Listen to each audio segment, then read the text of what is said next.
Sí, y mientras no se reconozca, no se va a avanzar. Y esa es una de las peleas que hemos tenido, particularmente porque vemos un gobierno que no lo acepta y trata de que se trate como un tema aislado por el tema de proteger la institucionalidad. La policía no va a desaparecer. La policía no como institución no es el enemigo. La policía necesita repensarse. Gisela, hay quienes cuestionan el tema de la jerarquía, que debería no sé si eliminarse, esto de generales, comandantes, tenientes, esta jerarquía, no sé en qué punto o en qué momento se dio, que podría estar también causando daño y que podría ser parte de la reestructuración, pero es claro que no lo están haciendo. Zapata entra y saca las garras de una. Lazo dice algo y Zapata le dice, siéntese, no le voy a hacer caso. ¿Cómo ven los primeros días de Zapata? Ayer comentábamos en el pleno, medio haciendo, digamos, recordando un poco cómo eran las cosas con el presidente Correa. Al presidente Correa jamás nadie le hubiese dicho, no, presidente, está equivocado. O al menos no en la forma en la que los ministros de Lazo lo hacen.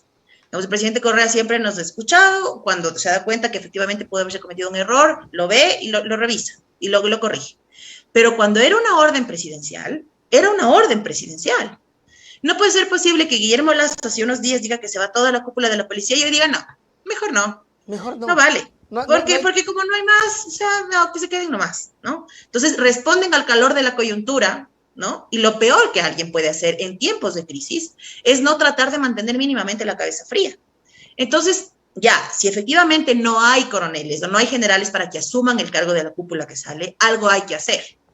Póngales en observación, planteles objetivos en un mediano plazo, oblígueles a cumplir las cosas, algo hay que hacer, de tal manera que la palabra del presidente no se vea golpeada.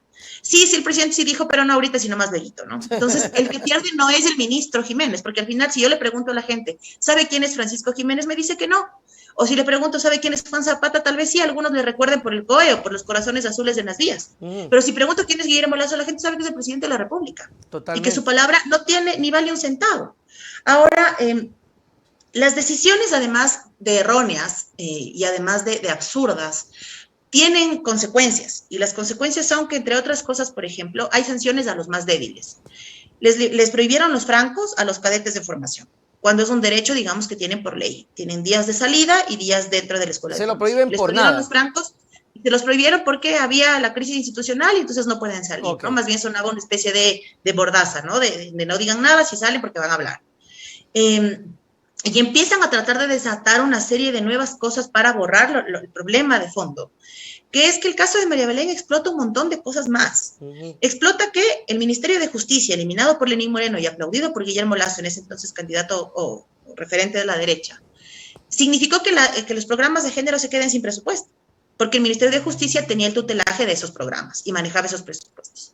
Al crear una secretaría que no tiene rango de ministerio, pero no estructura de ministerio, dejaron por fuera cualquier posibilidad de mantener estos programas. Y entonces el país no ha tenido una política con enfoque de género, al menos desde el 2017. Y viene pasando esto cotidianamente. Lo último que pasa en este círculo de violencia es el golpe.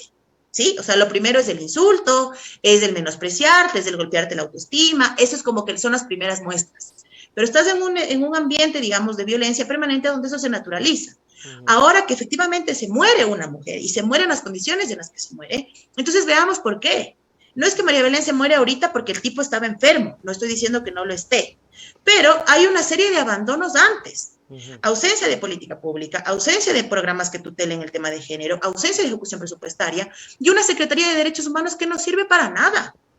Y tan no sirve que en el Pleno de la Asamblea Nacional, Paola Flores, secretaria de Derechos Humanos, dijo textualmente, y tengo grabadas esas palabras de mi mente porque yo no me imagino, si fuera yo la madre de María Belén, que no me encuentren en la casa, entonces por eso no me dan una ayuda, ¿no? La secretaria dijo, llamamos a la señora a las 9 de la mañana por WhatsApp, la contactamos por WhatsApp y no nos contestó. Fuimos a su casa y no estaba en su casa porque estaba en la fiscalía denunciando la desaparición.